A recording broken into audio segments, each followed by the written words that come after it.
नमस्कार मंडळी. इलेक्ट्रॉनिक्सच्या या अद्भुत जगात तुमचं खूप खूप स्वागत आहे. आपल्या अवतीभोवती जी वीज आहे ना, ती एका दृश्य नदीसारखी आहे. पण विचार करा, या नदीला आपण आपल्या इच्छेनुसार वळवू शकतो का? चला, आज याचाच शोध घेऊया. हा प्रश्न खरं तर खूपच महत्वाचा आहे. कारण ह्या एकाच प्रश्नाच्या उत्तरात आपलं आजचं अख्खं इलेक्ट्रॉनिक जग लपलेलं आहे. आपल्या हातातला स्मार्टफोन असो किंवा मोठमोठे सुपर कम्प्युटर्स, सगळं काही विजेच्या प्रवाहावर अचूक नियंत्रण मिळवण्यावरच तर चालतं. आणि याचं उत्तर तुम्ही विश्वास नाही ठेवणार, पण खूप सोपं आहे. विचार करा, वीज म्हणजे जणू काही वाहणारी नदीच आहे. आता नदीच्या प्रवाहावर आपण नियंत्रण कसं ठेवतो? बरोबर, दरवाजे म्हणजे गेट्स आणि झडपा म्हणजे व्हॉल्व्स वापरून. सेम लॉजिक आपण विजेच्या बाबतीत वापरतो. याच दोन साध्या कल्पनांवर आधुनिक इलेक्ट्रॉनिक्सचा डोलारा उभा आहे. तर मग चला आपल्या गोष्टीच्या पहिल्या भागाकडे वळूया. ओळख करून घेऊया आपल्या पहिल्या हिरोची. डायोड हा आहे विजेचा वन वे गेट. याचं पूर्ण नाव आहे PN जंक्शन डायोड. आणि हा एक नॉन लिनियर डिव्हाइस आहे. आता नॉन लिनियर म्हणजे काय? म्हणजे याचं वागणं सरळ एका रेषेत नसतं. याचं मुख्य काम एकच आहे, करंटला फक्त पुढे जाऊ द्यायचं आणि मागून येणाऱ्या करंटला ठामपणे थांब म्हणायचं. म्हणजे एकदम पक्का इलेक्ट्रॉनिक द्वारपाल. बरं, मग हा दरवाजा उघडायचा कसा? सोप्पं आहे. जेव्हा आपण डायोडला योग्य दिशेने व्होल्टेज देतो, टेक्निकल भाषेत याला म्हणतात फॉरवर्ड बायस, तेव्हा हा गेट उघडतो. आत एक अडथळा असतो, डिप्लिशन लेअर म्हणतात त्याला. तो अक्षरशः नाहीसा होतो आणि करंटसाठी रस्ता मोकळा होतो. आणि ही बघा याची गंमत. हा ग्राफ म्हणजे डायोडचा वागणुकीचा जणू काही नकाशाच आहे. हे बघा, व्होल्टेज आणि करंटचं नातं काही सरळसोट नाहीये. सुरुवातीला काहीच नाही आणि मग व्होल्टेज एका खास पॉइंटला पोचलं की करंट अक्षरशः सुसाट सुटतो, एक्सपोनेन्शियली वाढतो. चला तर या नकाशावरचे काही महत्वाचे टप्पे जरा जवळून पाहूया, म्हणजे डायोडचं वागणं आणखी स्पष्ट होईल. सिलिकॉन डायोडसाठी जो सगळ्यात जास्त वापरला जातो, हा मॅजिक नंबर आहे 0.7 व्होल्ट. याला नी व्होल्टेज असं म्हणतात. सोप्या भाषेत सांगायचं तर ही त्या गेटची किल्ली आहे. जोपर्यंत तुम्ही 0.7 व्होल्ट देत नाही तोपर्यंत गेट बंदच. पण एकदा का ही पातळी ओलांडली की करंटचा धबधबा सुरू होतो.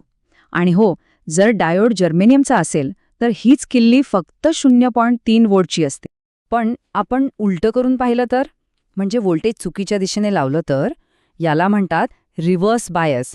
आणि अशा वेळी तुम्ही बरोबर ओळखलत, गेट बंदच राहतो. खरं तर एक अगदी अगदी किरकोळ करंट वाहतो, त्याला रिव्हर्स सॅच्युरेशन करंट म्हणतात. सिलिकॉनसाठी तर तो नॅनो अँपियरमध्ये असतो, म्हणजे जवळपास शून्यच. पण विचार करा, आपण त्या बंद दरवाजावर जोर लावतच राहिलो तर, म्हणजे रिव्हर्स व्होल्टेज वाढवतच गेलो तर, प्रत्येक डायोडची एक सहनशक्तीची लिमिट असते. तिला म्हणतात ब्रेकडाऊन व्होल्टेज.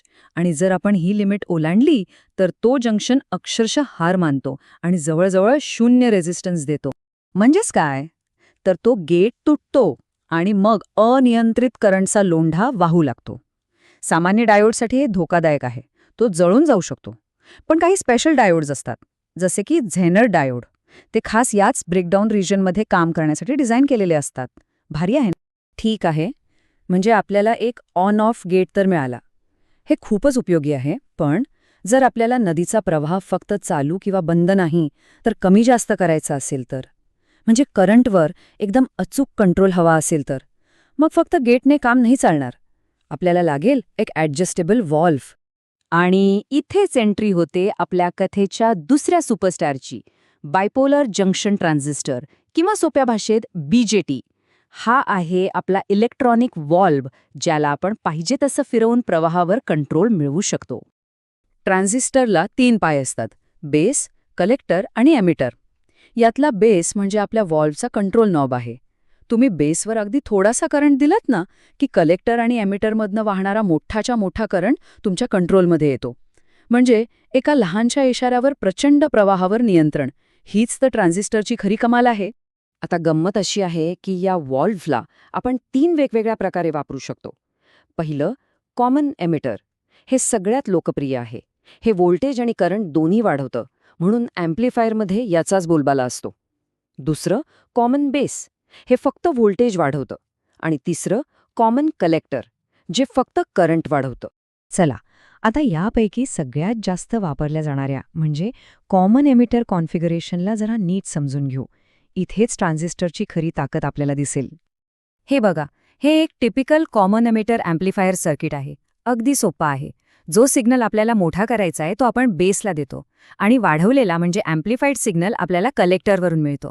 आणि एमिटर तो दोन्हीसाठी कॉमन असतो. या कॉमन एमिटर कॉन्फिगरेशनची एक खास ओळख आहे आणि ती म्हणजे फेज इन्व्हर्जन. म्हणजे काय, तर तुम्ही जो सिग्नल आत टाकता तो बाहेर येताना 180 अंशांनी उलटा होतो. म्हणजे पॉझिटिव्हचा निगेटिव्ह आणि निगेटिव्हचा पॉझिटिव्ह, जणू काय आरशातलं प्रतिबिंब. आता परत एकदा त्या सर्किट डायग्राममधल्या ग्राफकडे बघा. दिसतंय का? जेव्हा इनपुट सिग्नलची लहर वर जातीये तेव्हा बरोबर त्याच वेळी आउटपुट सिग्नलची लहर खाली येतेय. हाच तो 180 डिग्रीचा फेज शिफ्ट. ही याची खासियत आहे. आणि याची ताकद किती असेल असं वाटतं? एक कॉमन एमिटर अँप्लिफायर पॉवरला तब्बल 2000 पटींनी, 2000 पटींनी वाढवू शकतो. विचार करा, एका इवल्याशा सिग्नलला इतकं मोठं करण्याची ही ताकद, इलेक्ट्रॉनिक्सच्या जगात ही किती मोठी क्रांती असेल. तर मग आजच्या या सगळ्या चर्चेचं सार काय? अगदी सोपं आहे. डायोड म्हणजे विजेचा वन वे गेट. तो प्रवाहाची दिशा ठरवतो. आणि ट्रान्झिस्टर म्हणजे विजेचा ॲडजस्टेबल व्हॉल्व्ह. तो प्रवाहाचं प्रमाण ठरवतो. गेट आणि व्हॉल्व्ह या दोन साध्या पण अत्यंत शक्तिशाली कल्पनांवर आपलं आजचं पूर्ण डिजिटल जग उभं आहे. पण थांबा, एक प्रश्न मनात येतो. जर हे फक्त 2च मूलभूत घटक आहेत, तर मग यांचे कोट्यावधी, अब्जावधी छोटे छोटे भाग एकत्र येऊन आपल्या हातातला स्मार्टफोन कसा तयार करतात? इतकी गुंतागुंतीची रचना कशी शक्य होते? यामागे काय आहे? याचा विचार नक्की करा.